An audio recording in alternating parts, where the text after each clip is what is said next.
Hello and welcome to Games for Weirdos. This is from a backlog list by a user named Puppy Friendship. The description says games that the average person with a college degree would probably never play, even if it may seem like you need one to play it. Games on this list are too playable to be bad, but too peculiar to be popular. Some will make you uncomfortable, others will seem like they hate you. So we're going to go right here to the first one, the Cathode Ray Tube Amusement Device, released 1947. So that makes this the earliest game, one of the earliest video games, possibly the earliest video game ever made for a very expansive definition of video game.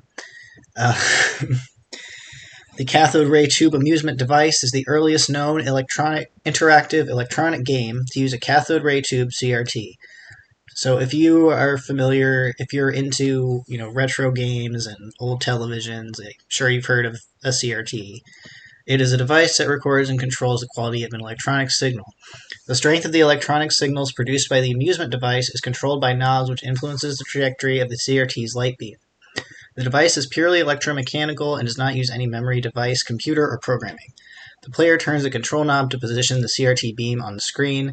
To the player, the beam appears as a dot, which represents a reticule or scope. The player has a restricted amount of time in which to maneuver the dot so that it overlaps an airplane, and then to fire at the airplane by pressing a button. If the beam's gun falls within the predefined mechanical coordinates of a target when the user presses the button, then the CRT beam defocuses, simulating an explosion. Now, obviously, I don't have access to the actual analog device. That would be really cool to show off if I did have it, but I do not, so we're going to click right over here to Retro Game Deconstruction Zone. We've got the Cathode Ray Tube Amusement Device Simulator. So we can see here what it looks like. And we can kind of play it. Drag the planes and ships across the radar screen until they're in positions that you wish to target. When you're satisfied with their configuration, press the silver button at the top of the panel to start firing at them. You then have 30 seconds to adjust the trajectory and blast time knobs so the blasts detonate at the locations of the target. Just as in the original game, the device has no way of knowing when you hit the target, so you have to make your own judgment about whether or not you've been successful.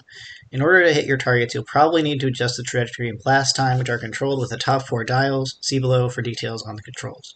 You can also control the size of your shells, the size of the blast, and the brightness of your shots as they appear on the screen.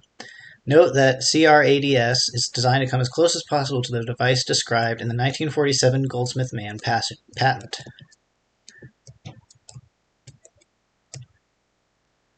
So, obviously this is not really anything like what we think of as a modern video game. There's, like it says, it can't really tell if you've hit your target or not, so you just have to decide for yourself. So you hit the silver button,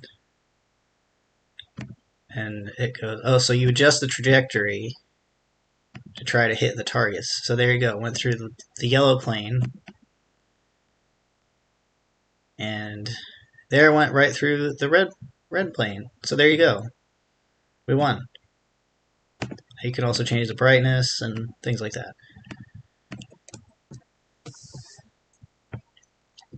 So we can go on over to backlog. Oh, I am logged in. We can go on over here and click played. It is completed. So there you go. That's the first game on the list completed. As for why the cathode ray tube amusement device would be considered a game for weirdos, I think it's pretty straightforward. Number one, it's not actually a video game. There is a matter of debate about what counts as a video game or not, but this device was created in 1947, before the modern games industry as we know it even existed. So clearly it wasn't marketed or sold as a video game. It wasn't even mass-produced. And it's also referred to as an amusement device, not a game.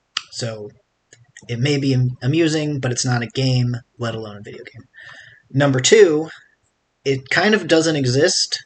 Obviously, no one in the modern day has a copy of this, but even beyond that, if you look on the Cathode Ray Tube Amusement Device Simulator webpage, it states that The only visual aids provided by most sources are the circuit diagrams from the patent, and there is no footage or even photographs of what the game's display looked like, but the patent clearly describes the use of a cathode ray tube being impacted by a narrow electron beam.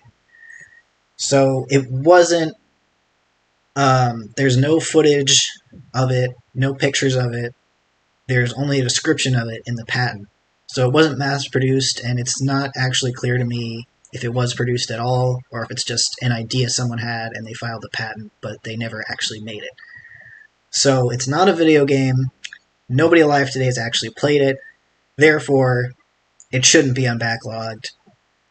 You shouldn't add it to your list, because backlogged is meant for listing the video games that you've played, or want to play, or own, or whatever.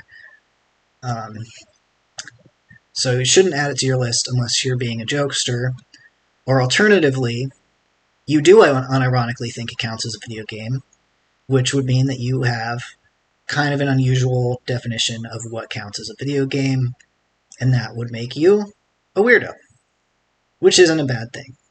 Thanks for watching.